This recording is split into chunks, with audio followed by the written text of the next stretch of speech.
ಹಾಸನದ ಅಶ್ಲೀಲ video pen drive ಪ್ರಕರಣದಲ್ಲಿ ಮಾಜಿ ಸಂಸದ ಪ್ರಜ್ವಲ್ ರೇವಣ್ಣ ಅವರಿಗೆ ಪುರುಷತ್ವ ಪರೀಕ್ಷೆಯನ್ನ ಮಾಡಲಾಗಿತ್ತು.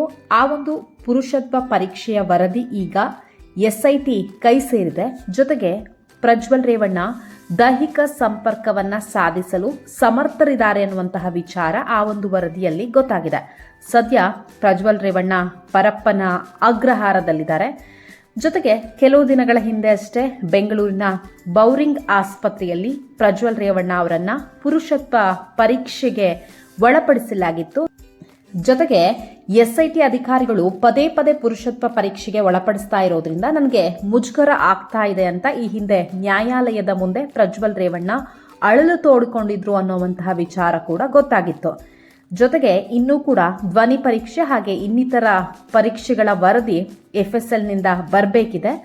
ಸೊ ಆ ವರದಿಗಳು ಕೂಡ ಏನಾದರೂ ಪೂರಕವಾಗಿದ್ದರೆ ಅವು ಪ್ರಜ್ವಲ್ ರೇವಣ್ಣ ವಿರುದ್ಧ ಪ್ರಮುಖವಾಗಿರುವಂತಹ ಸಾಕ್ಷಿಗಳಾಗಲಿವೆ. ಇನ್ನು ಪ್ರಜ್ವಲ್ ರೇವಣ್ಣ ವಿರುದ್ಧ 5 ಪ್ರಕರಣಗಳು ದಾಖಲಾಗಿದೆ. ಸೊ ಈ ಒಂದು ಪ್ರಕರಣಗಳಲ್ಲಿ SIT ವಿಚಾರಣೆಯನ್ನು ನಡೆಸ್ತಾ ಇದ್ದು ಹೇಳಿಕೆಯನ್ನು ದಾಖಲಿಸಿಕೊಂಡಿದೆ. ಈ ಒಂದು ಸಂದರ್ಭದಲ್ಲಿ ದೂರುದಾರು ಮಹಿಳೆಯರ ಕುರಿತು ತನಿಖಾಧಿಕಾರಿಗಳು ಪ್ರಶ್ನೆಯನ್ನ ಕೇಳಿದಂತಹ ಸಂದರ್ಭದಲ್ಲಿ ಪ್ರಜ್ವಲ್ ರೇವಣ್ಣ ಅವರು ನನ್ಗೇನು ಗೊತ್ತಿಲ್ಲ ಎಂಬುದಾಗಿ ತಿಳಿಸಿದ್ದಾರೆ ಅನ್ನುವಂತಹ ಮಾಹಿತಿ ಲಭ್ಯವಾಗಿದೆ.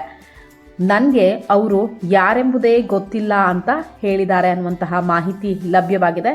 ಜೊತೆಗೆ ಸದ್ಯ ಏನು ಅತ್ಯಾಚಾರ ಮತ್ತೆ ಲೈಂಗಿಕ ದೌರ್ಜನ್ಯ ಆರೋಪದಲ್ಲಿ ನ್ಯಾಯಾಂಗ ಬಂಧನದಲ್ಲಿರುವಂತಹ ಹಾಸನದ ಮಾಜಿ ಸಂಸದ ಪ್ರಜ್ವಲ್ ರೇವಣ್ಣ ಜಾಮೀನು ಅರ್ಜಿ ಕೂಡ ಕೋರ್ಟ್ ಮೆಟ್ಟಿಲೇರಿದೆ.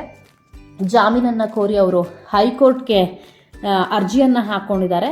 ಪ್ರಜ್ವಲ್ ವಿರುದ್ಧ ಹಾಸನದ ಹೊಳೆನರಸೀಪುರ ಟೌನ್ ಪೊಲೀಸ್ ಠಾಣೆಯಲ್ಲಿ ಮತ್ತೆ CID ಪೊಲೀಸ್ ಠಾಣೆಯಲ್ಲಿ 2 ಪ್ರತ್ಯೇಕ FIRಗಳು ಕೂಡ ದಾಖಲಾಗಿವೆ.